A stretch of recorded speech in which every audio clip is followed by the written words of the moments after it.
গণতান্ত্রিক অগ্রযাত্রা চালিয়ে যাওয়া সম্ভব হবে।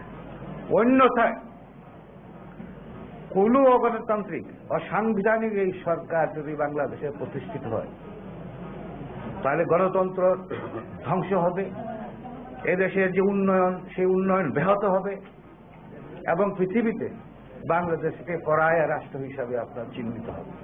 সুতরাং এদেশের মানুষ চায়,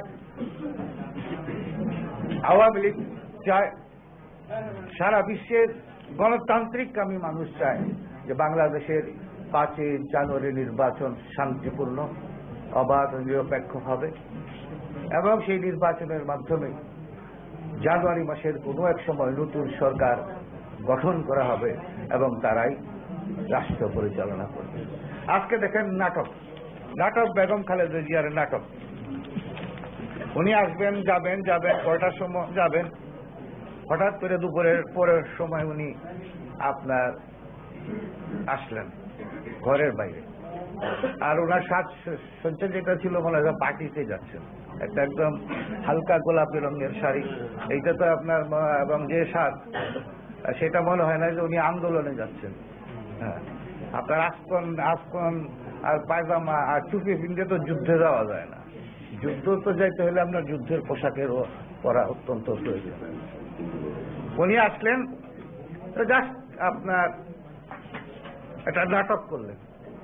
ওনার কোনো ইচ্ছা ছিলই না আপনার বিএনপির কার্যালয়ের সামনে যাওয়ার কোনো ইচ্ছা ছিল না, এবং উনি বারবার ওনার দলের লোক দিয়ে পুলিশকে এবং সরকারকে অনুরোধ করেছেন যেন তার নিরাপত্তা বৃদ্ধি করা হয়, এবং তার দলের এবং তার নিজের অনুরোধে সেখানে আপনার নিরাপত্তা আরো জোরদার করা হয়েছে। খালেদা জিয়া পুলিশের কাছেও, আইন শৃঙ্খলা রক্ষাকারী বাহিনীর কাছেও অথবা সরকারের কাছে এমন কোনো আবেদন করেন নাই যে তিনি যাতে এই তাদের কার্যালয়ের সামনে সমাবেশে যোগ দিতে পারেন।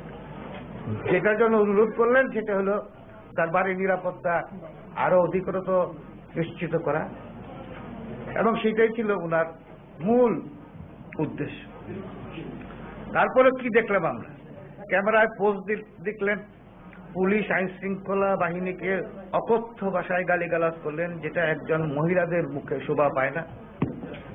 তাদেরকে বেয়াদব বললেন, চুপ করতে বললেন, কর্তব্যরত পুলিশ অফিসারকে তার সাথে দেখা না করলে পরিণতি ভয়ঙ্কর হতে পারে সেটার জন্য তিনি হুমকি দিলেন।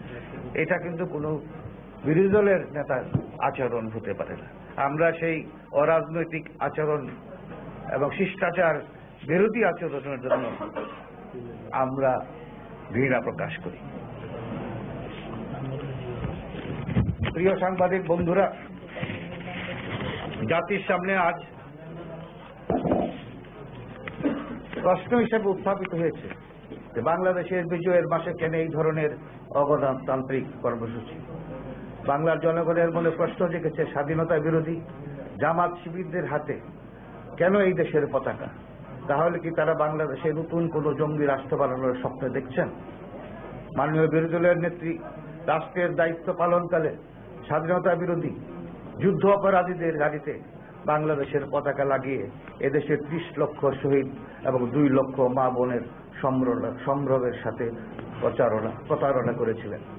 আজও জামাত শিবির ক্যাডাররা হাতের লাঠি মাথায় বাংলাদেশের পতাকা নিয়ে কর্মসূচি অংশগ্রহণের আহ্বান জানিয়েছে। এই বিজয়ের মাসে বাঙালির বিজয়কে অপমানিত এবং প্রশ্নবিদ্ধ করতে হচ্ছে। আমরা সুষ্ঠুভাবে বলতে চাই, বাংলার মাটিতে স্বাধীনতা বিরোধী যুদ্ধ অপরাধীর কোনো স্থান নেই। এখানে একটা বিষয় আমি আপনাদের কাছে বলতে চাই, কিছু কোয়ার্টারে সাংবাদিকদের কিছু কোয়ার্টারে বা বুদ্ধিজীবীদের মধ্যে এখানে প্রশ্ন তোলা হচ্ছে, আপনি গণতন্ত্রের পক্ষে না আপনি যুদ্ধ অপরাধীর পক্ষে, বিচারের পক্ষে?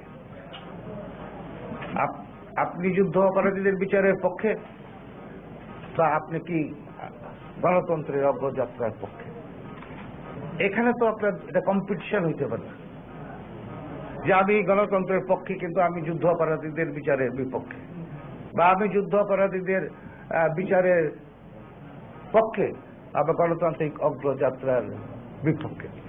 এই বিপক্ষে কোনো সুযোগ নেই। গণতন্ত্র আর যুদ্ধ অপরাধীদের বিচার একই সূত্রে গাঁথা। হয় আপনি একটা চান বা আপনি আর একটা চান না, এটার কোনো অপশন এখানে হতে পারে না। আমি জানি অনেকে সিদ্ধান্ত নিচ্ছেন যে আমাদের ফোকাস হবে এই সময়ের রাজনীতিতে হয় গণতান্ত্রিক অগ্রযাত্রাকে রক্ষা করা আর না হয় যুদ্ধ অপরাধীদের রক্ষা করা। এই যে চয়েস, এই চয়েস তো আপনার স্বাভাবিক চয়েসটা। আমরা তো মনে করি যে দুইটাই ভেরি ইম্পর্টেন্ট ইস্যু। গণতন্ত্র থাকলেই আপনার যুদ্ধ অপরাধীদের বিচার হবে এবং রায় কার্যকর করা হবে। সুতরাং গণতন্ত্র এবং যুদ্ধ অপরাধীদের বিচার একই সঙ্গে রাখা, এটা একটার বিকল্প আর একটা হইতে পারে না। এবং এটা সৃষ্টি করেও কিন্তু মানুষের মনে ধূম্রজাল সৃষ্টি করেছে। সুতরাং আমি মনে করি এটা সমীচীন নয়। দেশকে বিভক্ত করার সময় এখন নয়। দেশকে ঐক্যবদ্ধ করা, গণতান্ত্রিক অগ্রযাত্রাকে এগিয়ে নিয়ে যাওয়া আর যুদ্ধ অপরাধীদের বিচারে রায় কার্যকর, দুইটাই আমাদের সামনে মহৎ উদ্দেশ্য। সুতরাং আমি সকলকে অনুরোধ করব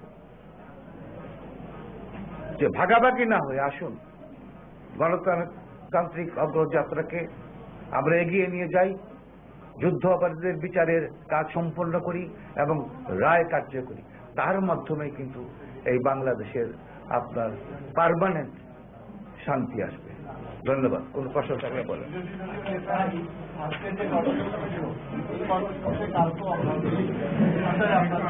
আমরা তো ওনার কর্মসূচির ব্যাপারে খুব বেশি আতঙ্কিত নয়, কারণ আজ পর্যন্ত যত আপনার কিছু কর্মসূচি দিয়েছেন সেখানে মাত্র কিছু সংখ্যক আপনার চোরাগুপ্তা হামলা, কিছু মানুষের জীবন নাশ ছাড়া আর সম্পূর্ণ কর্মসূচি আপনার একটা ভাউতাবাদ, একটা নাটক ছাড়া কিছু নয়।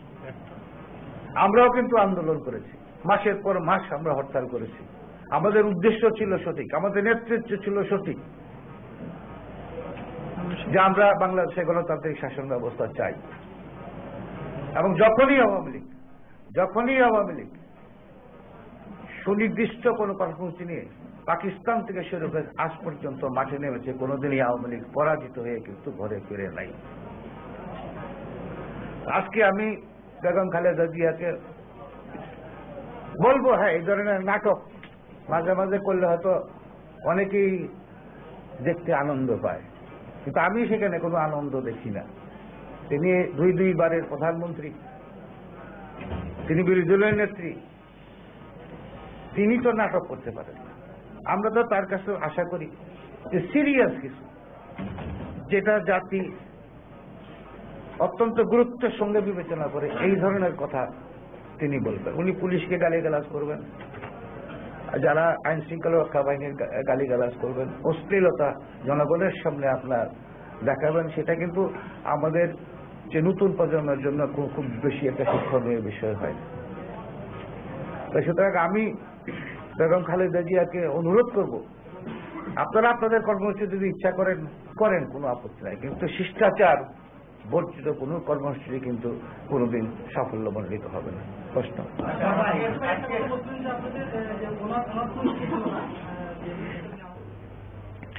দেখছিলেন না। প্রিয় দর্শক, আমরা এতক্ষণ দেখছিলাম ধানমন্ডিতে আওয়ামী লীগ সভাপতির কার্যালয়ে সংবাদ সম্মেলনে সৈয়দ আশরাফুল ইসলাম বক্তব্য রাখছিলেন। সেখানে উনি বলবার চেষ্টা করছিলেন তাদের অবস্থান এবং আজকে সারাদিনে সংগঠিত সারাদিনের অবস্থান সম্পর্কে। প্রিয় দর্শক,